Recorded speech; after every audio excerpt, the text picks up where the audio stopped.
The gym was buzzing with noise, punching bags thumping, sneakers squeaking on the mats, and bursts of laughter from a group of men near the sparring ring. But when the tall man in the black belt turned toward the smallest person in the room and said, "Hey, kid. Wanna fight me?" everyone chuckled. It was supposed to be a joke. It wasn't. Because what happened next would silence that entire gym and leave even the toughest fighters questioning everything they thought they knew about strength. The little girl with big dreams. 9-year-old Lily was never the loudest in the room. She was tiny, quiet, and had a shy smile that could disappear in an instant if she felt uncomfortable. Most of the other kids in her neighborhood spent their afternoons glued to TV screens, but Lily had a dream. She wanted to be like her dad, a man she never got to meet. Her father, a soldier, had passed away when she was only a baby. All she knew about him came from her mother's stories, that he was brave, that he never backed down when things were hard, and that he had always protected those who couldn't protect themselves. So, when her mom saved up just enough to enroll her in a local martial arts class, Lily took it as a sign. She was going to be strong, like her father. A gym that didn't believe in her. The first time she stepped into Master Kenji's dojo, she felt like she had walked into another world. The walls were lined with framed black belts, trophies, and photos of champions smiling proudly after victories. But Lily quickly noticed something: most people didn't take her seriously. The older kids smirked when she put on her oversized white gi. Some of the parents whispered, "She's too small, too fragile." Even some of the instructors kept their praise to a minimum, as if they expected her to quit after a week. But Lily didn't quit. Every afternoon, she showed up. She trained twice as hard as the bigger kids. She practiced her stances in her bedroom until her legs ached. She studied every move, every block, every strike, and every counter. Still, she was invisible to most of them. The black belt with an ego. In that gym, there was one man everyone knew: Jason. Jason was 28, 6'3", built like a tank, and a 3-time regional champion. His black belt wasn't just a strip of fabric, it was his pride. Jason loved being the center of attention. He'd joke loudly, spar hard, and sometimes push new students a little too much. The truth? He liked showing off. And that day, Jason was in rare form. He had just finished an intense sparring session when he noticed Lily sitting quietly on the bench, tightening her belt. With a smirk, he called out, "Hey, little one. Wanna fight me? I'll go easy on you." The room laughed. Some of the kids covered their mouths, trying not to giggle. Even a couple of adults cracked a smile. Her answer no one expected. Lily looked up. Her heart was pounding in her chest, but not from fear, from something else. "Okay," she said simply.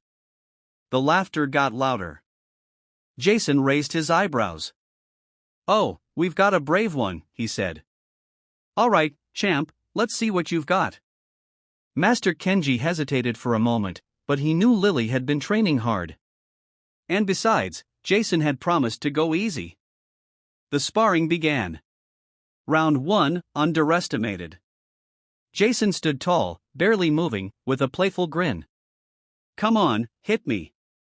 Lily stepped forward, focusing on her breathing. She remembered her father's words, passed down through her mother: "Don't try to be strong. Be smart." She didn't go for the obvious. Instead of throwing a clumsy punch, she aimed for a quick low kick, just to see how he reacted. Jason moved his leg back easily. Nice try. But Lily wasn't discouraged. She was studying him. Every step, every shift in his weight, every lazy block. Round 2, the switch. A minute in, Jason decided to make it interesting. He stepped closer and lightly tapped her forehead with his glove. "Boop," he said, grinning. The crowd chuckled again. That's when Lily's eyes changed. She stopped seeing him as the big champion. She saw him as just another opponent, someone who didn't believe in her. Her stance tightened. Her breathing slowed. Jason threw a mock jab. Lily sidestepped, grabbed his wrist, and spun into a perfect shoulder throw. The sound of BAM. echoed through the gym as Jason's back hit the mat. The laughter stopped. The moment the room went silent. Jason's eyes went wide as he stared up at the ceiling. He had just been taken down cleanly by someone a third his size. The entire gym froze. No one moved. Even Master Kenji looked impressed. Lily stepped back, bowed, and said softly, "Thank you for the match." There was no arrogance in her voice. No gloating. Just pure respect, the kind true martial artists carry. Jason sat up slowly, a sheepish smile creeping onto his face. "You've been practicing," he muttered. The room erupted, not in laughter this time, but in applause. The lesson that changed everything. From that day forward, Lily wasn't the little girl anymore. She was the student who floored a champion. Jason? He became one of her biggest supporters. He started training with her, pushing her to improve, teaching her tricks he'd never shown anyone else. And Lily learned something far more valuable than how to win a fight. She learned that people will doubt you until the moment you prove them wrong. Final message to viewers. So, the next time someone underestimates you, remember Lily. Remember that strength isn't about size, or muscle, or how loud you can be, it's about skill, heart, and refusing to give up when others think you should.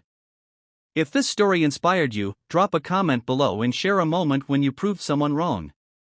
I read every single one, and your story might inspire someone else to keep fighting for their dreams. And if you believe in kindness, respect, and standing up for yourself, make sure to subscribe to my channel, Be Kind Always, where we share true stories that prove the world still has hope. Because no matter who you are or how small you feel, you can make the world go silent. If you want, I can also expand this with full dialogue, detailed training scenes, and emotional backstory to make it a proper 5,000-word script for YouTube pacing. That would give it even more emotional weight and viewer engagement. Would you like me to do that next?